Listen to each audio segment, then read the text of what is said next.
আওয়ামী লীগ হাসিনা বলতে আর বাংলাদেশে আর কিছু নাই। পিপুল হ্যাভ মুভড অন। টেররিস্ট হিসাবে পরে আছে ভারতের স্পেসে, তার আর গুরুত্ব আর রয়নি এবং তার জায়গা বাংলাদেশে আর নাই। She is irrelevant to Bangladesh. সাবেক প্রাইম মিনিস্টার শেখ হাসিনা ওখানে আছেন, ফেরতের বিষয়ে কি ধরনের? না, আমরা ওইটা আলোচনা তো থাকবেই সবসময়, যেহেতু বাংলাদেশের জনগণের একটা আমাদের পাবলিক ইন্টারেস্ট। সে তো একজন সাবেক সে তো একটা স্বৈরাচার, একটা রাষ্ট্রীয় একটা সন্ত্রাসী, এবং এখন এটা আন্তর্জাতিক টেররিস্ট হিসাবে পরে আছে ভারতের স্পেসে।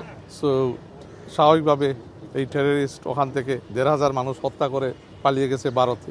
এটা আমরা বলছি সি ইজ এ টেররিস্ট।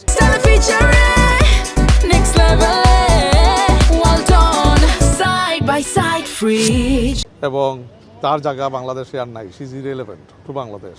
তো এখানে যদি যাতে সে কোনো ধরনের ডিস্টেবিলাইজেশনের চেষ্টা তাদের সভরিন সয়েলকে ইউজ করে যাতে আমাদের দেশে না করতে পারে, ওইটা থেকে তো স্বাভাবিকভাবে রিস্ট্রেইন থাকবে। বাট তাকে নিয়ে আমি আপনাদেরকে একটা কথা বলি, তাকে নিয়ে তেমন এর বেশি আলোচনা হয়নি। কেন এখন বোধহয় সবাই এখন তার আর গুরুত্ব আর রয়নি। আওয়ামী লীগ হাসিনা বলতে আর বাংলাদেশে আর কিছু নাই। পিপুল হ্যাভ মুভড অন। হ্যাঁ, ফেরত আবার ব্যাপারে তো আমরা চলছি তো জুডিশিয়াল প্রসেসে আমরা এটা এগোচ্ছি, আমরা চাবো। So yes, it has been discussed. তারা কি বলেছে? It has been discussed.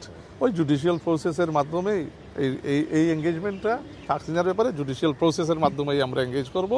এবং we have asked for return. কেন এখানে তার অনেক কেসিস পেন্ডিং আছে, শুধুমাত্র একটাতে সেন্টেন্স টু ডেথ, আরও বোধহয় কয়েকটা রয়েছে যেখানে সত্তা থেকে লাগাইয়া দেশের লুটপাট করা লাগাইয়া there is so many. So আমরা যেটা বলছি এগুলো সব এখন ট্রান্সপারেন্ট জুডিশিয়াল প্রসেসের মাধ্যমে ইট উইল বি ডেল্ট উইথ।